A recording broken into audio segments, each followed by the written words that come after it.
Was this place once a town? If it was, it would seem to have been some time since anybody lived here. Well, town or no, I grow weary. Shall we rest a while before continuing on our way? Fools!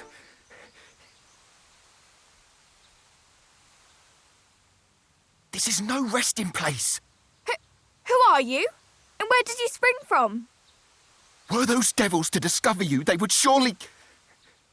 Please, you must follow me. What is the meaning of this? Still thy tongue and move, girl, quickly!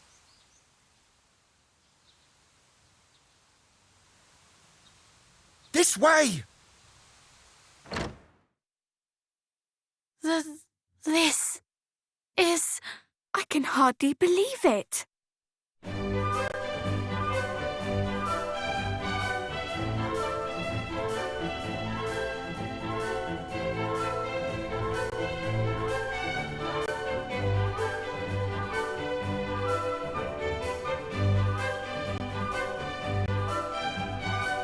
An entire town lay beneath our feet?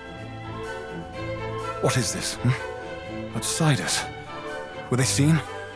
Pray, tell me they were not. They were not. I did bring them below as quickly as I was able. If I might ask, where precisely are we? Burrowell, a town established by those fortunate enough to escape Rendarak with their lives. We chose to dwell beneath the earth that we might better evade detection by marauding fiends. This place lieth but a stone's throw from fell Hargon's lair. Great care must be taken to avoid his minion's gaze.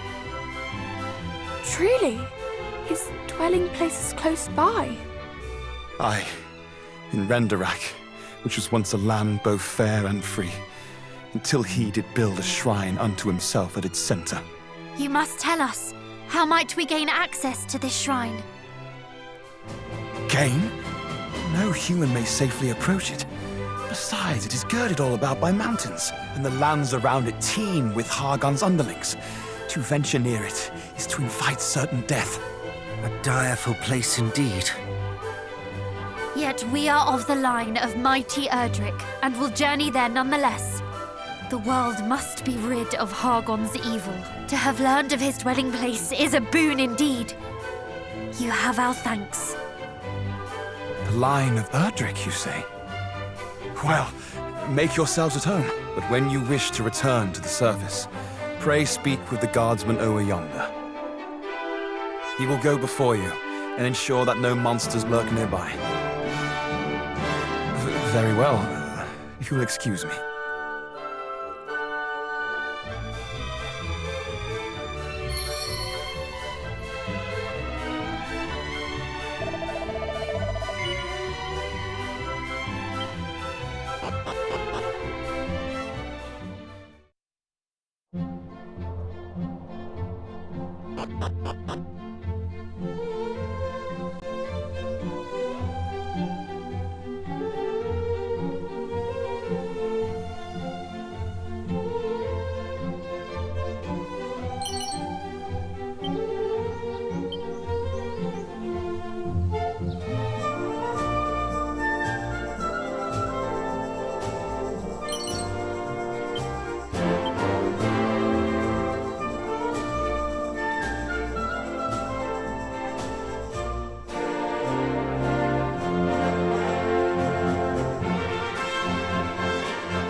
silence of the hero's line. Then this is surely the perfect opportunity. Come, we must strike while they are yet with us. I had suspected thou would say as much. Wouldst thou so blithely shatter the peace we've striven so hard to safeguard? I have told thee, have I not? As long as the stone is ours, we have naught to fear. Thee and thy precious stone. Far better to seek the help of heroes than of some goddess-forsaken rock.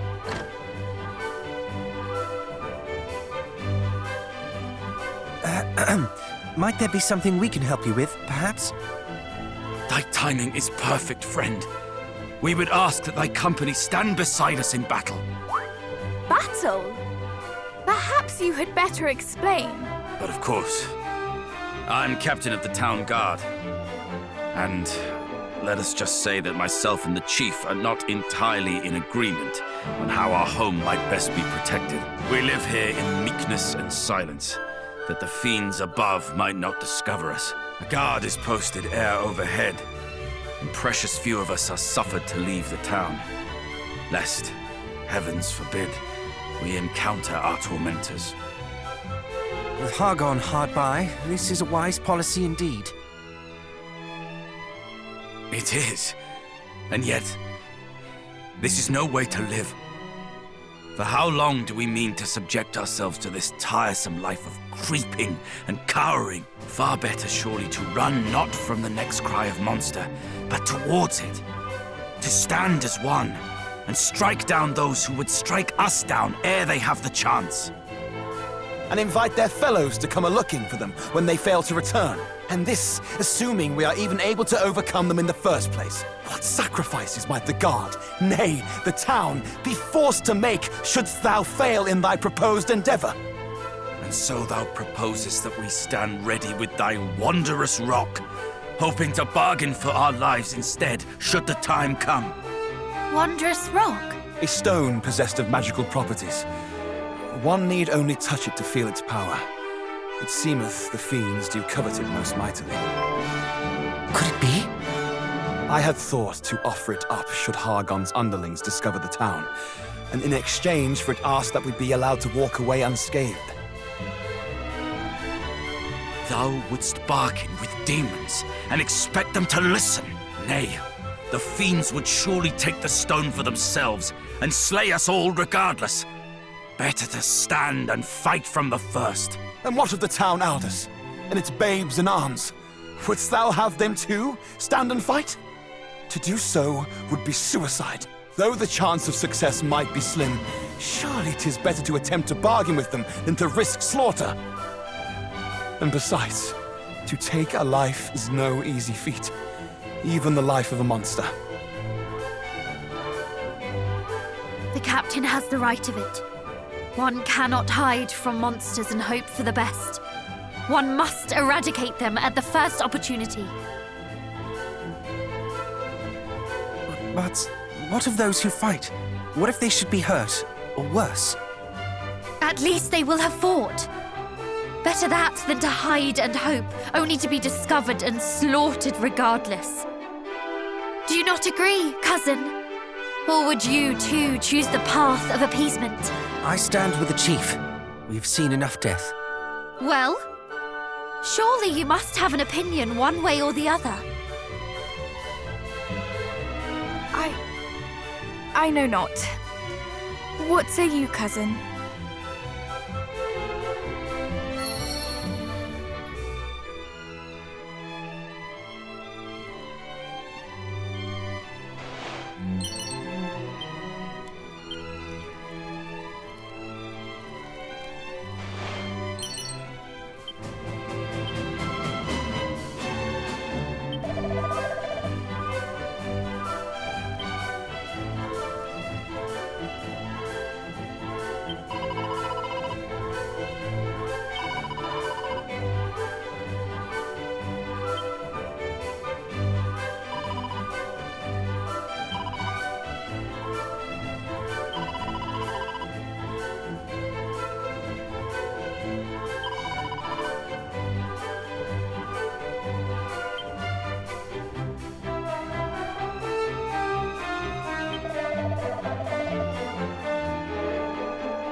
I am wounded.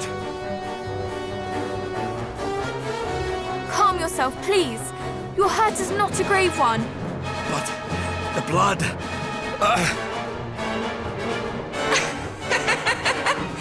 What nest of humans have we stumbled upon here? Come, aid me in destroying them! Lord Hargon shall hear of our achievement! But what, worm? Again you tremble and stutter and dither like a ninny! And you call yourself a monster? Watch as I slay these humans here, then do as I do. The little one shall be yours. Please! Is there naught we might do to convince you to leave these poor people in peace? Must we fight? Is there truly no other way? Pathetic! Humans will ever beg for their worthless lives, and we monsters will ever laugh as we take them.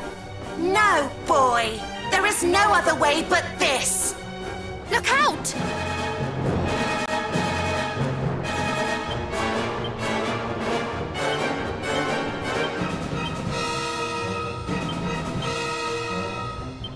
Come up!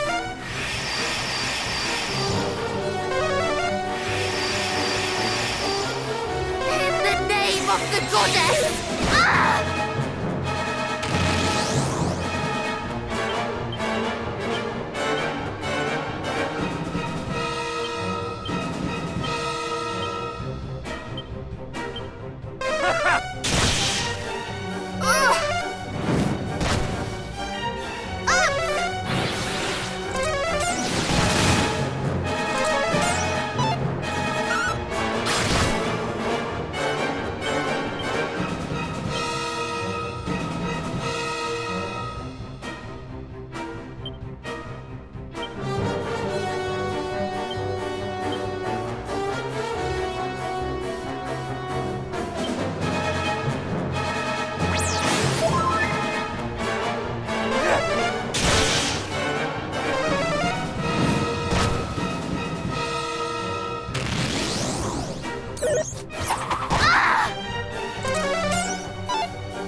Do not fret.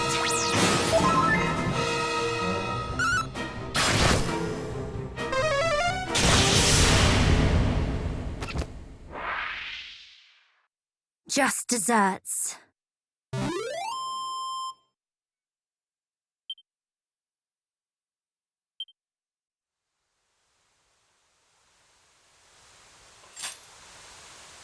There was no reasoning with that wicked creature. There never would have been. Please, I beg of you, spare me. Do you think us foolish enough to fall for such theatrics? Huh? I swear to you, this is no ruse. I do not wish to fight with humans. I cannot. But you serve Hargon, do you not? I do, albeit poorly, for I am unable to raise a claw in anger, as I say. What poison is this? You wish us to believe that you have never harmed a human, and by so doing save your worthless life. Would you extend the same mercy to others? The people of Moonbrook, perhaps? Did you beg of foul Hargon that he spare the lives of those poor innocents as you beg for your own? No. At best you did naught but stand by and watch as they were slaughtered. You are as guilty as the rest of your kind. Though they pleaded to be spared, my people's pleas fell on deaf ears. They were cut down where they stood, and now you ask that we heed your own pleas for mercy?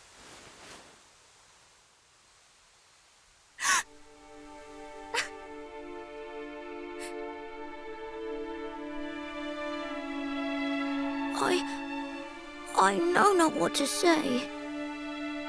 It is true. I stood by and listened as my companions spoke of eradicating your kind. I did naught to stop them. I gave little thought to the terror they endured. But now I know that terror for myself. And in knowing it, I see for the first time the gravity of the crimes my kind have inflicted and continue to inflict upon yours.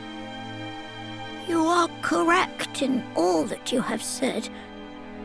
I am a monster in the truest sense of the word, and I do not deserve to be spared. You are, and I shall not spare you. You who did nothing as Moonbrook was laid waste.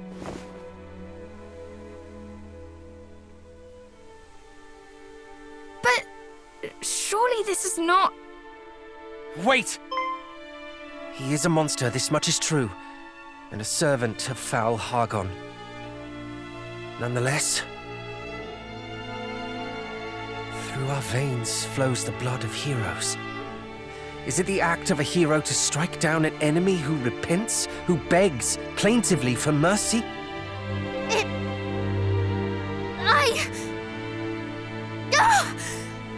Why do you ask this of me now? Because it pains you to do this. I see it, even as you raise your hand to strike, but you think it a betrayal of your people not to strike. And so you would do so regardless. But please, I beg of you, stay your hand. Would my people not hate me for sparing this pathetic creature? I know not, but think instead of this. What would your father have said? He would have told me that he loved me no matter what I chose to do.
Are you awake? I too am awake. As am I. Wide awake, in fact.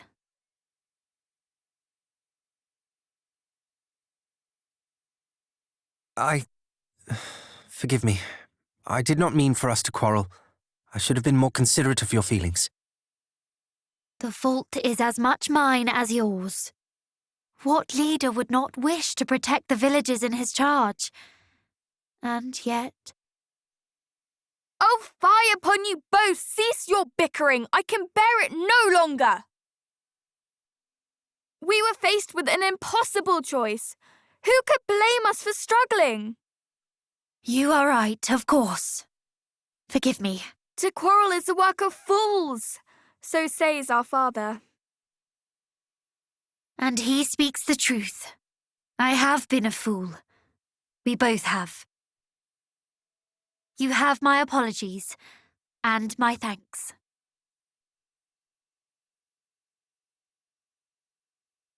Now that I think upon it, I fear that neither of our friends had the right of it. The captain wished to fight, yet could not when the moment came, and the chief wished to parley with beasts. A fool's errand, if ever there was one. Perhaps. And yet, if neither path is right, then all are wrong. Indeed. Peace may be returned to this village, to this world, but by one means and one means alone. The defeat of foul Hargon. Hear, hear. And we shall not achieve our end divided, so let us stand together. Indeed. Indeed.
Oh, good day.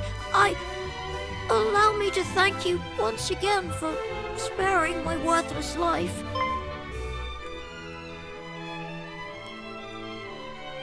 And allow me to apologize.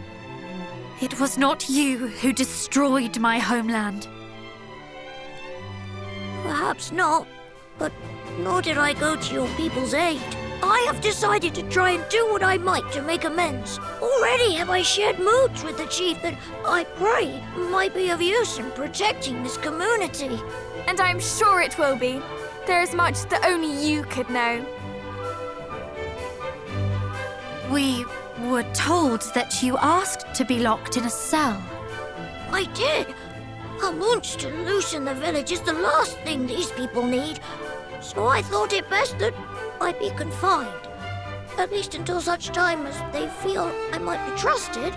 I have heard my whole life of the maliciousness of humans, but now that I find myself among you, I see that these were lies.